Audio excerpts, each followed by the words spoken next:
श्री काशीखंड कथासार अध्याय 60वा. शंकराचे वरांशीत आगमन. गजमुख कथा. गजासूर वध.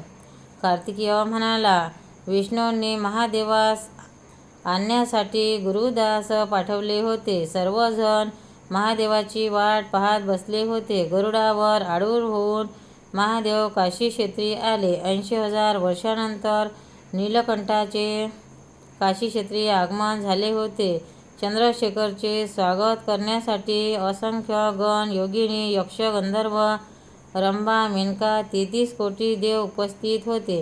मी सुद्धा तिथे उपस्थित होतो. महादेवाचे स्वागत करण्यासाठी विष्णूच्या आधी श्री गणेश पुढे गेला. त्याने पिताश्रींना साष्टांग नमस्कार केला. पिताश्रींनी त्याला जवळ घेतले व कुरवाडले. ते गजाननास म्हणाले, तुझ्यामुळेच मला कशाचे दर्शन घडले. यापुढे सर्वजण ग्रंथारंभी तुला नमन करतील. तू गणांचा अधिपती होशील. पृथ्वीवरील सर्व लोकांचे विघ्न हरण करशील. तू एकदंत, लंबोदर, वक्रतुंड, विनायक, भाल, चंद्र, कपिल, धूमकेतू, गणाध्यक्ष, हेरंब, धुंडीराज, अमेय व इत्यादी नावांनी ओळखल्या जाशील. तुला अग्रपूजेचा मान मिळेल. जो कोणी शुभकार्यापूर्वी तुझे स्मरण करणार नाही त्याला दुःखप्राप्ती होईल. रात्री झोपण्यापूर्वी जे गणेशभक्त तुझे नामस्मरण करतील त्याचे सर्व दुःख नाहीसे होईल. त्यामुळे तू शयनचिंतामणी नावाने ओळखला जाशील. जे कोणी ओम गणपती नमः असा मंत्रोच्चार करतील त्यांना शिवलोक मिळेल. तू सर्व भक्तांना वर देशील. 33 कोटी देवदेवता तुझी आज्ञा मानतील. अगस्त्य ऋषी म्हणाले, हे षडानना, गणपती जन्म कसा झाला, त्याला एकदंत का म्हणतात, याबाबतची कथा मला सांग. कार्तिक स्वामी म्हणाला, रौरव राक्षसास एक पुत्र होता. त्याचे नाव होते गजासूर. त्याला त्रैलोक्याचे राज्य हवे होते. त्यामुळे त्याने व्रत तपश्चर्या केली व ब्रह्मदेवाकडून दिव्य वर प्राप्त केला.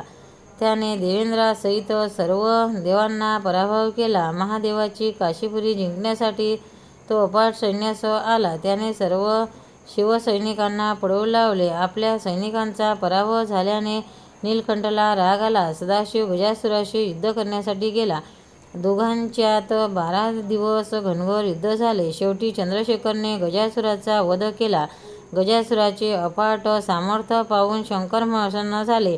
त्यांनी गजासुरास वर मागण्यास सांगितले. गजासूर म्हणाला, हे उमानाथ शिवशंभो, माझ्या चामुंडाचे वस्त्र तुम्ही कटीभोवती गुंडाळा. त्यामुळे माझे मृत शरीरसुद्धा सार्थकी लागेल.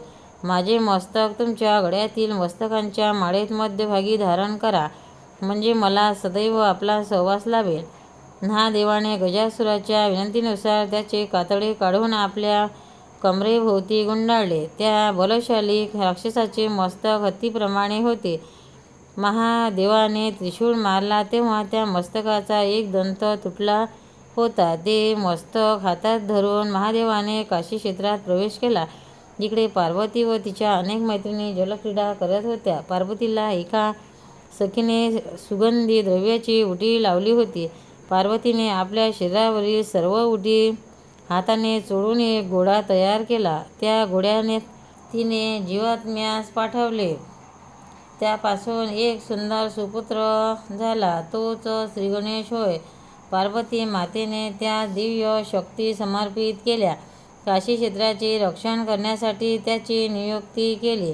पार्वती मातेने गजाननास सांगितले की आम्ही सर्वजणी येथे जलक्रिया करीत आहोत. त्यामुळे कोणत्याही पुरुषास आता आत पाठवू नकोस. मातेच्या आज्ञेप्रमाणे गजानन द्वारपाल म्हणून उभा राहिला. काही वेळाने तेथे पिताश्रीचे सदाशिवाचे आगमन झाले. पण धूमकेतूने त्यांना अडकविले. त्यामुळे त्यांना राग आला. रागाच्या भरात त्रिशूळाने गजाननाचे मस्तक उडवले व आत गेले. आत गेल्यानंतर पार्वती मातेने पिताश्रींना सर्व हकीकत विचारली. तेव्हा ते म्हणाले, मला बाहेर एका मुलाने अडवले होते. तो मला आत पाठवतच नव्हता. त्यामुळे मी त्याचे मस्तक उडवले. पुत्रवियोग झाल्यामुळे पार्वती मातेस रडू कोसळले. ती पिताश्रींना म्हणाली, अहो प्राणनाथ, तुम्ही हे काय केले? तो आपला सुपुत्र होता. काशीचे रक्षण करण्यासाठी मी त्याची निर्मिती केली होती. आपल्या हातून पुत्रवध झाल्यामुळे पिताश्रींना वाईट वाटले. त्यांनी गजासूर राक्षसाचे मस्तक भावाच्या गणपतीच्या मानेवर चिटकविले. त्यामुळे तो जिवंत झाला. पिताश्रींनी त्यास आणखी 2 करकमले समर्पित केली. पार्वती मातेस आनंद झाला. हाच वरदविनायक चतुर्दंत असा झाला.